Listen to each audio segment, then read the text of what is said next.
নমস্কার, কেমন আছো সবাই? আমি স্নেহা। আমার নতুন একটি ভিডিওতে তোমাদের অনেক অনেক স্বাগত জানাই। আমি এখানে সকাল সকাল স্নান করে রেডি হয়ে নিয়েছি। কারণ আমাদের এখানে একটি পুজো আছে, মা মনসার পুজো, যেটি আমরা বড় মা নামে ডাকি। এর পৌরাণিক কাহিনীটা আমি একটু তোমাদের কাছে শেয়ার করি। যদিও এটা কতটা সত্য তা আমার জানা নেই, তবু এখানকার বয়স্ক দিদাদের কাছ থেকে শুনেছি।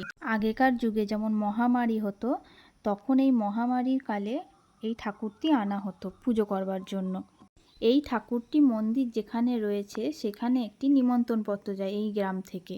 সেখানে মোট 7টি ঠাকুর থাকে, মানে এনারা হলেন 7 বোন। যেদিন পুজো ঠাকুর আনা হবে তার আগের দিন সেখানকার পুরোহিত এই নিমন্ত্রণ পত্রটি দেয় যে এই গ্রাম থেকে তোমাকে নিমন্ত্রণ করা হয়েছে, তো তোমরা কোন বোন যেতে চাও।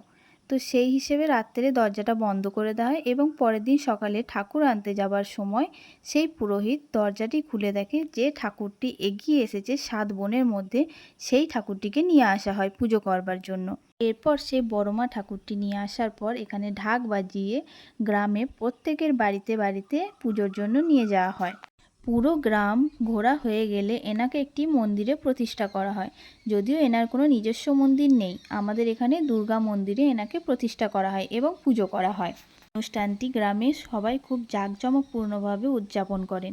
এখানে সন্ধেবেলায় মনসা মঙ্গল হয় এবং পরের দিন সকালেও মনসা মঙ্গল হয়, তারপর পুজো শুরু হয়।